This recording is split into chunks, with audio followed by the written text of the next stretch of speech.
let us all do we can to build a better future. We are going to get started with our first segment. So can we just get the camera on me real quick? These are two different individuals who have royally screwed up. There's Ted Cruz and Chris Cuomo. And I decided to put them back to back because they're both shining examples of what's wrong with politics in this country. The Democratic and Republican establishment only cater to the top 1%.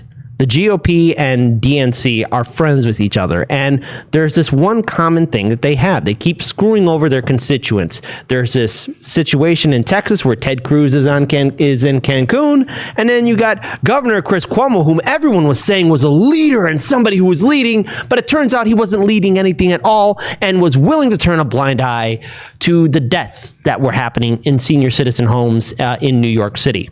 Or across New York State as a whole. I gotta throw this out there from Holly. Wonderful, wonderful, fled Cruz. Oh, that's so great. That's great. And with that being said, let's actually play this first video from Case Study QB. Be sure to follow him on Twitter.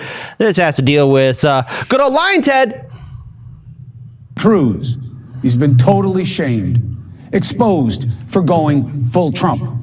That means lying about leaving Texas for Mexico to avoid the cold and avoid his duty to the Texans he serves, and then denying what he obviously did, despite tonight being outed by his wife. New information. First, remember though, he said he was just a chaperone. School's canceled for the week, or girls wanted to take a trip with friends, wanted to be a good dad. I flew down with him, but you know, like he was just going down to come back. Then the texts from the wife come out. Busted. The New York Times got a hold of these messages sent by Heidi Cruz to friends, and they reveal what you would all suspect. They were planning a trip. They pushed it off to Sunday because their home was, quote, freezing. They even reportedly invited others to join them at the Ritz. Gotta say, damn, what does it tell you when even his friends go bad on Ted Cruz, leaking texts like this, supposedly among friends? So what happens next? We see Flying Ted scrambling back to Texas, and with a new spin. The plan had been to stay through the weekend with the family. That was the plan. I started having second thoughts almost the moment I sat down on the plane. But I also have a responsibility that I take very seriously of fighting for the state of Texas. Look, it was obviously a mistake, and in hindsight, I wouldn't have done it. Lying Ted. You must be worried, though, because he went running back to Fox tonight to get a pass. I wonder who he's going to blame. You think it's going to be the media or the left or both? Who's going to get blamed for what he did? You tell him, Fredo. Next. All right. Well, there's the thing with Fredo really giving it to Ted Cruz. And look, let's face it, Ted Cruz is a horrible leader. The people of the state of Texas deserve someone far, far better than the Zodiac. Well, I guess I can't use the K word. Yeah. The son of the Zodiac. Zodiac Flutter. Yeah, there we go. Yeah, the Zodiac Flutter. Yeah. So, look, and here's the thing. Why, he left his state when they needed him the most. That's what Ted Cruz did. But I also want to bring up this comparison as well, because I want to talk about good old Governor Cuomo, Fredo's older brother. And we have to address this, and we talked about this on the show just a few days ago. We've been talking about it a few days ago, but we also talked about it in the fall when it was happening, and we were like, hey, why is no one pointing out that this guy has basically abandoned nursing homes for a buck? Well, the reason why, Daniel, is because the people wanted a fireside chat with a leader that was very humble and could understand their pain. That's right. We're talking about Governor Cuomo. Let's play this video. Cuomo under investigation by the FBI and U.S. Attorney's Office in Brooklyn. A senior official familiar with the preliminary inquiry tells NBC News it involves how state task force members handled coronavirus deaths at nursing homes and long-term care facilities during the pandemic. In the last month, the Cuomo administration has significantly increased the official death count at nursing homes to more than 15,000. No allegations of wrongdoing have been made. Overnight, the Cuomo administration said in a statement, the DOJ has been looking into this for months. We've been cooperating with them, and we will continue to. Meanwhile, Senate Republicans have called on the Department of Justice to investigate what they call, quote, Cuomo's COVID cover-up. They asked that the DOJ probe New York, as well as other states who use similar tactics to readmit sick elderly patients into facilities during the pandemic. Governor Cuomo allegedly threatened a fellow Democratic lawmaker who's been questioning nursing home deaths data for months. It comes after Assemblyman Ron Kim, whose Queen District was hit hard by the coronavirus, spoke out against the governor's handling of the pandemic in a recent interview. Kim told the New York Times that after the article was published, he received a harassing late-night phone call from the governor asking him, quote, "Are you an honorable man?"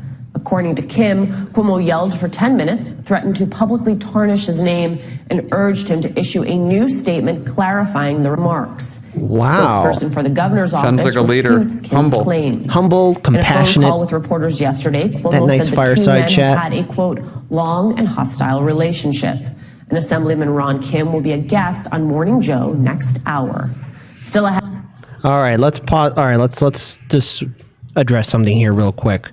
That kind of leadership, that kind of talking down to, is very, very Trumpian of Andrew Cuomo, Fredo's older brother. You know, what kind of lawmaker does that? Not someone who represents the people, but someone who cares about their own image. That's who Chris Cuomo is.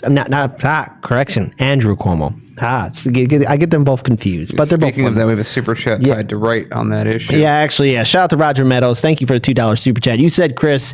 Did you mean Andrew? Yes, I mean Andrew Cuomo, Governor Cuomo, that piece of crap. And he's exactly the same as Ted Cruz.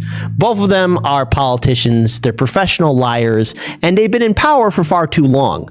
And when it comes down to it, have we really even seen them lead people or be effective representatives of the people? Because I don't think so. Now, you could take away Cuomo's fireside chats as something comforting because, of course, we still had Trump, the orange boogeyman. But at the end of the day, at least Trump was up front with his BS. He didn't have that neoliberal fancy mask on to hide his true motives. Trump was who he was, just like Ted Cruz. Both of them sloppy individuals, care less for the people. But Cuomo had that mask, and he had corporate media there. And, of course, he had all of the media outlets just fawning over him, jumping up and down, saying he's a leader, he's somebody we want. Let us not forget, too, that before even the Democratic primary, before the nomination process, there was talk about him potentially getting the nomination, even though it wasn't going to happen. People were humoring that idea because they liked how Governor Andrew Cuomo was talking to the people. Well, here's the real truth. Andrew Cuomo is not an honorable man. He's not a good man if he's going to be threatening a legislator who is calling him out for the fact that Governor Andrew Cuomo's administration was turning a blind eye to the apparent deaths happening at the nursing homes. Daniel. And it's not just about the death, it's how they happen. Remember, again, we covered this 3 months ago. You can go find that footage somewhere.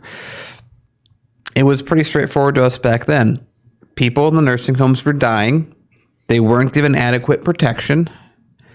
And all the people involved with the nursing homes gave, I think we have really two Fredos now, by the way. Gave Fredo two, which is Andrew.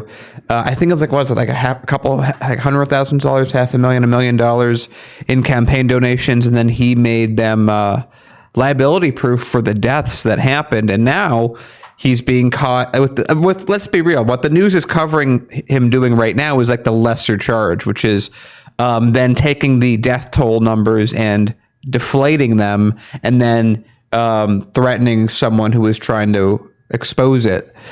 But I don't know. I feel like the news is like, we're getting him for something, just not the bad thing, because they don't want to expose the corruption aspect that they make money off of as well. I still think the big crime here is that he took money from nursing homes and then gave them immunity. That seems to be a bigger deal than cutting the count by a third. And there's so many other things that Governor Cuomo has done in the state of New York that are extremely questionable. And remember, he's part of the Democratic establishment. So what do I mean by him being part of the Democratic establishment? It's exactly the same as the Republican establishment. It's one big club, and you ain't in it. So if that means senior citizens will have to pass away from a pandemic or abandoning your people when there's a major freeze happening, remember, these politicians' number one constituent will and always shall be the top 1%, thanks to the Supreme Court and their decision of Citizens United and McCutcheon's decision, where money is speech and corporations are people. We got to break away from this two-party system.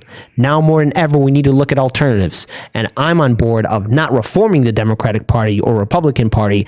I'm looking at a new party. I'm looking at the People's Party. I'm looking at the Green Party. I'm looking at the Libertarian Party, because we need other options. If this is the best that the Republican and Democratic establishment can give us, it's time for us to break away, because they don't give a crap about us. George Carlin was right. He was right the whole damn time. And I think it's time for all of us to wake the hell up.